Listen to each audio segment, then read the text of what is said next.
So I had an experience that I'm glad I'm able to survive. You need to learn survival instincts. First and foremost, how many of you have chewed a stick to clean your teeth? Well, I have, and I had to learn it learn to do it this year. My mom often does it, so it's a habit she hasn't stopped, and she believes that it cleans the teeth cleaner than actually a toothbrush, and I agree. By the way, this is a neem leaf, dogoyaro, my Nigerians, dogoyaro tree, not the masquerade tree, the one that grows long like that. Neem tree. That is a neem tree, the one they use for medicine. Do you need me to go closer to show you? All right, so this is a neem tree, okay? This is what you call dogoyaro tree. Yeah. So it was one of its branches that I have in my mouth right now. Okay, so the experience I did have was I've been in this town, somewhere in Oyo State anyways. I've been in this town since Monday. Today is Wednesday. And guess what? I had planned to come out here and go back to Lagos the same day. I'm in a village in Oyo State, so I didn't say Ibadan. I'm in Oyo State. So I had planned actually to go back same day. Because of my cats, my dogs, I needed to go back to feed them as there's no one at home. So because I had not prepared to stay over, I did not come with change of clothing. I didn't come with toothbrush. I didn't come with my deodorant. But of course, I came with my perfumes. I have this oil perfume I use. Hey, stop. I don't want to hear anything. Okay, so I get here. Well, I was on my way, and then I get a call that the guys who were supposed to work for us have gone behind to plan that the job shouldn't happen on that Monday again, but should happen by Tuesday. I'm like, what the heck? I raised tantrums and all, but then what can I do? They've done it already. They've made their decisions. So I got to the town and I had to sleep over. Now I was worried my phone is gonna die.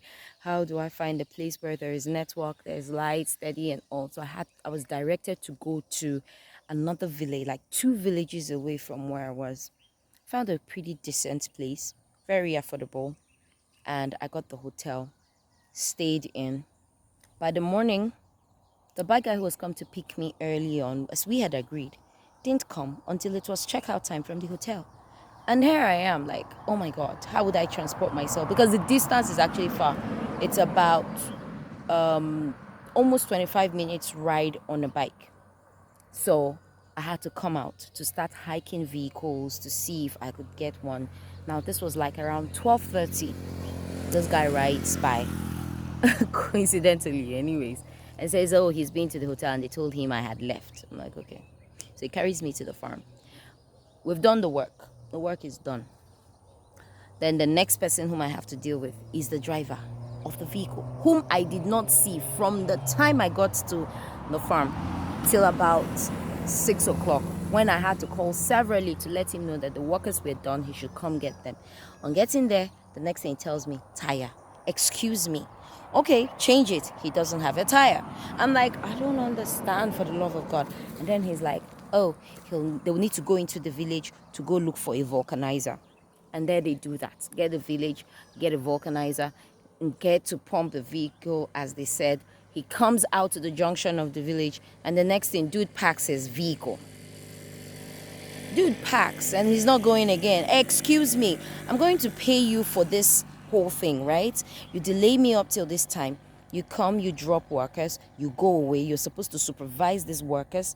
You go away for a whole from 8 a.m. till 6 p.m. And then you come back, and then next thing you're being like a decical. And then I started ranting like, oh my God, you don't want to see me yell. And I yelled and yelled. That raised the villagers. And then they all got to see that the same thing the guy is actually complaining about. There was no problem with it at all. Guy, they insisted that he has to go to the village where those stuffs need to be dropped off at. Dude reluctantly agrees because it was the elders. Seemed like the elders of the village were the ones who were instructing him to do that. So he reluctantly agrees, gets to the destination, drops it, and after dropping the stuff, I pay him. I pay him in full. But then the money for the workers, I said I'm not going to give them the money, that I would have to pay the women myself because those women have tried. Apparently, they had actually more like hiked the price. So they had told the women something else and told me something differently. So now I was insisting on going to pay them that difference. Now, on getting to the point where these goods are dropped, anyways, it's over there. Yeah, so this is like a corn processing place, okay? Into this place, the woman in charge here says they won't be able to do it, so I have to sleep over. I was shaking, I was upset. No, I don't want to. I didn't plan to stay over. This is the only clothes I have on. I need to change. I feel itchy. I've had my bath anyways. I did have my bath at the hotel. So she's like, you could stay here or you go to the hotel and all of that. I'm like, no, I don't want to go to the hotel. Oh, please, oh, please. After much, and I was so hungry. After much, I had to try to locate a hotel. And then I was told that that hotel is not safe. That they actually could break into the room. They actually did it to some lady who did lodge there. Broke into her room and gave her substance to drink. And after she had drank, they raped her, took her phones, took her items, and also shaved the hairs on her armpits and her pussy. Vagina, sorry. Like, who does that? And they did that. The girl woke, when she came to, she couldn't remember anything.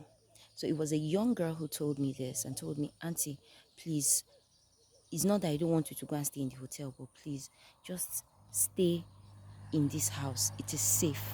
That's the house over there. And it was so decent, actually, I must say. The girl begged me. So I'm like, but I'm hungry. I need to eat. She says, come, let's go somewhere and get something. We got to the place, there wasn't food. So I'm like, oh, you know what? Why can't I drink Gary? She's like, oh, we sell Gary, we sell sugar, we sell all those stuff. I'm like, okay, please, I would like to. Let me have that instead. So I just bought some chips, biscuits, and granuts, and then came back here and told the woman I might not be able to stay at the hotel again. She's like, yeah, anyways, then no problem, I could stay. She offered me water to bathe, but I was like, no, I'm going to do my bathing the next morning. So because it was cold already, and that was it. I had a very restful sleep, though I was given a pad on the floor. But I felt comfortable. I actually did feel comfortable. It was cold at some points because I know we're in Harmattan season. But I enjoyed it. And now I'm awake this morning. Guess what? I didn't have to pay anything. I've had my bath this morning.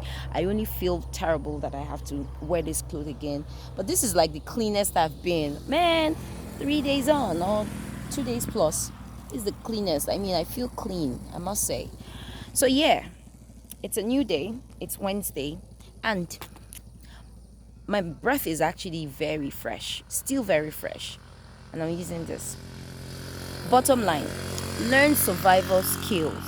Learn survival skills. It will take you places. I promise you, it will take you far. Learn survival skills because you need it in your life. At one point in life, you're going to need it. And guess what? As you go along your path, as you go along your way, know the people to trust. As at this point, I feel terrible that guy played himself because he felt he was making me feel stranded. But he doesn't know that I'm a gypsy. As a gypsy, you survive anywhere. Go punish them. All right. So I'll see you and I see you. Try and get some of these local sticks, and do things for yourself. It will help you. All right, from here on out, it's love and light, right from the village in Oyo State. Peace.